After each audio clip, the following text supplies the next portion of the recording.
జై శ్రీరామ్, జై హనుమాన్. అందరికీ శనివారం శుభాకాంక్షలు మరియు ఆశీస్సులండి. అందరూ బాగుండాలి, అందులో మనం కూడా ఉండాలి అని ఎప్పుడు కోరుకుంటూ ఉంటాను. ఫ్రెండ్స్, ఈరోజు మనం ఒక మంచి మాట చెప్పేసుకుందాం. మంచి మాట అని ఎందుకన్నాను అంటే, మాట ఏది మాట్లాడినా దాన్ని మాటే అంటారన్నమాట. కానీ ఫ్రెండ్స్, మంచి మాట అంటే మాట అనేది ఒక మంత్రం కదా. ఆ మాటే ఒక మంత్రం అయితే ఎంత బాగుంటుంది కదండి. ఒక పాట కూడా ఉంది మనకి. ఆ పాట కొంచెం నాకు వచ్చినంతగా పాడేస్తాను, వినండి ఎలా పాడతాను. మనం అంత పెద్ద సింగర్ కాదు, కానీ ఒక మంచి మాట, ఒక మంచి పాట అనేది మన మనసుని అలా టచ్ చేస్తుందన్నమాట. ఎస్, మాట యొక్క విలువేంటో మనం తెలుసుకోవడం కోసమే ఈ పాట పాడుకోవాలి. ఓకేనా అండి? మాటే మంత్రము, మనసే బంధము, ఈ మమతే ఈ సమతే మంగళవాద్యము.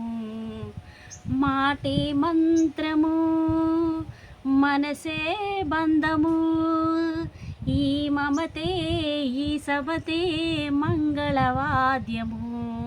బాగుంటుంది కదా ఫ్రెండ్స్. అసలు నిజంగా మాట అనేది ఒక మంత్రంలాగా పనిచేయాలి. ఒక మాట ఇద్దరి జీవితాలనే కాదు, ఎంతమంది జీవితాలనైనా కొల్లగొట్టగలదు. ఒక్క మాట ఎంతమందినైనా దగ్గర చేయగలదు. అర్థమవుతుందా ఫ్రెండ్స్? అలా ఒక మాట ఇప్పుడు ఫర్ ఎగ్జాంపుల్, ఒక చనిపోయేటువంటి వ్యక్తి ఉన్నారు, బాధలలో ఉన్నటువంటి వ్యక్తి ఉన్నారు. ఆ వ్యక్తి దగ్గరికి వెళ్ళి మనం ఏం చెప్పాలంటే, మీకేం కాదు, మీకు డేర్గా ఉండండి, ధైర్యంగా ఉండండి అని మనం చెప్పామనుకోండి. ఏం కాదు, నాకు ఒకప్పుడు ఇలాగే జరిగింది కానీ ఇప్పుడు తగ్గిపోయింది అని చెప్పామనుకోండి, ఎంత బాగుంటుంది కదా. వాళ్ళకి తగ్గిపోతా, అవునా నేనే ఎక్కువగా ఆలోచిస్తున్నానా అని అనిపిస్తుంది ఫ్రెండ్స్. ఎస్, మరి ఇంకొకటి, ఒక చిన్న సన్నివేశం చెప్తాను. నేను నా రియల్ లైఫ్లో చూసినటువంటి సిచ్యువేషన్ అన్నమాట ఇది. ఒక ఇద్దరు ఎల్ఐసి ఏజెంట్లు ఉంటారు. అయితే ఒక ఎల్ఐసి ఏజెంట్ తను మాట్లాడేటువంటి విధానం చూడండి. మా అంటే ఏదైనా బ్రతుకు తెరువు కోసమే అని ఒక మాట, మంచి మాట అనేటువంటిది మనిషికి ఎంత ఉత్సాహాన్ని ఇస్తుంది, మనం ఇలాంటివి చూసి తెలుసుకోవచ్చు అనమాట.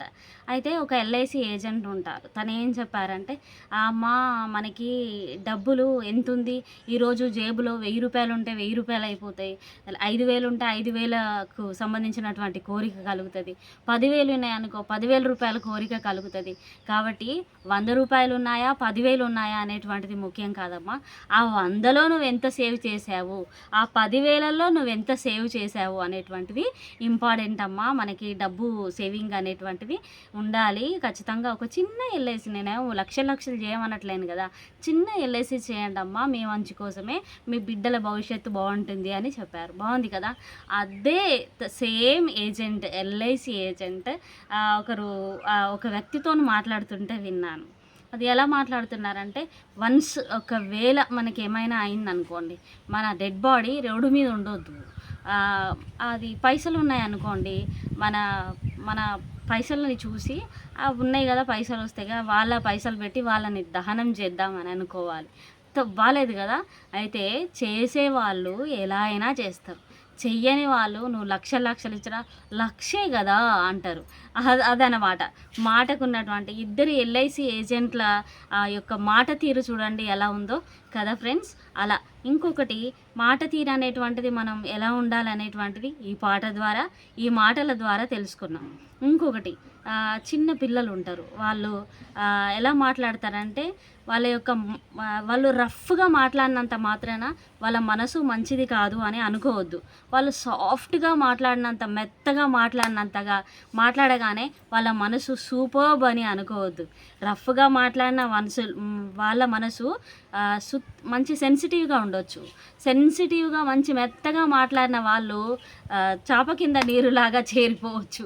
అట్లుంటుంది అనమాట. అయితే మనము మాట్లాడేటువంటి మాటలలో కూడా మిస్అండర్స్టాండ్ అనేటువంటిది చేసుకోకూడదు. కరెక్ట్గా క్యాచ్ చేయగలగాలి. అంటే ఒక చెప్తారు కదా, అన్నం అనేటువంటిది అన్నము ఉడుకుతూ ఉంటుంది కదా, అప్పుడు అన్నమంతా తీసి గంటెతోని ఇట్లా బట్టి పిసికి చూస్తామా, అప్పుడు చెయ్యి కాలిపోయిద్ది అనమాట. ఒక్క పీస్ తీసుకొని అన్నం ఉడికిందా లేదా చూసి మనం గంజి వారు చేస్తూ ఉంటాం. ఏమంటారు ఫ్రెండ్స్? నేనేమైనా తప్పుగా మాట్లాడితే క్షమించండి. ఫ్రెండ్స్, మీకు ఇంకొకటి తెలుసా? మాట మధ్యలో ఇంకొకటి చెప్పాలనుకుంటున్నాను. ఇక్కడ చూడండి, ఇది మొన్నటిదాకా నేను హైదరాబాద్లో ఉండి వచ్చాను కదా, ఇక్కడికి పెద్ద స్నేక్ వచ్చింది. మా సిస్టర్ చెప్పారు.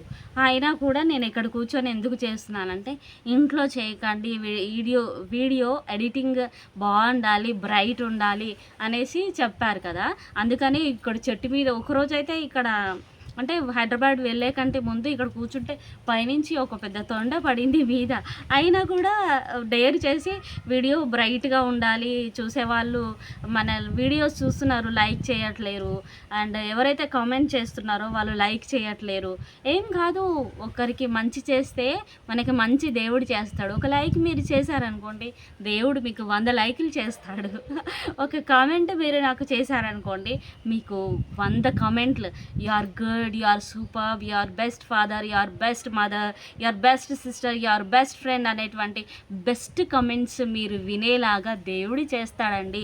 ఎస్, కాబట్టి ప్లీజ్ ఎవరైతే కొత్తగా వీడియో చూస్తున్నారో ఖచ్చితంగా మీ సబ్స్క్రిప్షన్ ఇచ్చి మన ఛానల్ని ఆదరించాలని నేను ప్రార్థిస్తున్నాను. ఎవరైతే మన సబ్స్క్రైబర్స్ ఉన్నారో ప్లీజ్ ఎలాగో చూస్తున్నారు కదా, ఒక లైక్, మీ యొక్క గోల్డెన్ హ్యాండ్ తోటి ఒక కామెంట్ చేశారంటే నాకు చాలా ఎంకరేజింగ్గా ఉంటుంది ఫ్రెండ్స్, ప్లీజ్. అండ్ ఎవరైతే మనకి సపోర్ట్ చేస్తున్నారో సపోర్టర్స్కి ప్రత్యేకమైనటువంటి పాదాభివందనాలు. ఎస్, ఎందుకు చెప్తున్నానంటే, ఎస్, మనకి ఇప్పుడు ఎంత టాలెంట్ అయినా ఉండని, సపోర్టింగ్ అనేటువంటిది ఉన్నప్పుడే మనము ఏ రంగంలోనైనా రాణించగలుగుతాం. ఏమంటారు ఫ్రెండ్స్? అండ్ నేను అప్పుడప్పుడు నేను కనిపించకుండా ఓన్లీ వాయిస్ పెట్టి చేస్తూ ఉంటాను. అప్పుడు అక్క మీరు కనిపించండి అన్నట్టు మాట్లాడుతూ ఉంటారు, కొంతమంది కమెంట్స్ చేస్తూ ఉంటారు. సో వాళ్ళందరి కోసం అప్పుడప్పుడు ప్రతిరోజు ఇంత పీస్ఫుల్గా ఉండలేం కదమ్మా, అందుకని కనిపించిందల్లా క్యాప్చర్ చేసి వెంటనే మనము వీడియో అప్లోడ్ అంటే వాయిస్ చెప్పేసి, నాకు తీరికగా ఉన్నప్పుడు వాయిస్ చెప్పేసి అప్లోడ్ చేస్తూ ఉంటాను. ఓకే, ప్రతి ఒక్కరికి ప్రత్యేకమైనటువంటి ధన్యవాదాలండి.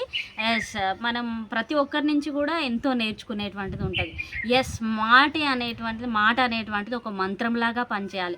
ఒక మాట బ్రతికించేలాగా ఉండాలి, కానీ ఆ బ్రతికున్నటువంటి మనిషిని చంపేసేలాగా ఉండకూడదండి. ఎస్, ఇంకొకటి చూడండి, ఎలా మాట్లాడినా అది మాటే అండి. What are you doing? ఏం చేస్తున్నావు? ఏం చేస్తున్నావు? ఏం చేసేస్తున్నావే? చూడండి ఎన్ని రకాలుగా ఉందో. అలాగనే మాట అనేటువంటిది కొంచెం మృదువుగా, అందంగా, ఇతరులు మన మాట వినేలాగా మాట్లాడేలాగా చేసుకుందాం.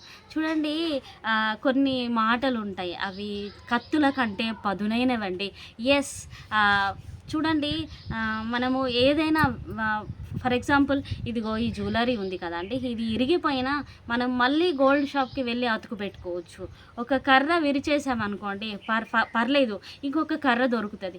కానీ మాటలతో మనసు విరిచేసామనుకోండి, నో వే, ఒక్కసారి ఇరిగినటువంటి మనసు మళ్ళీ అతుక్కోవడం చాలా చాలా కష్టం అండి.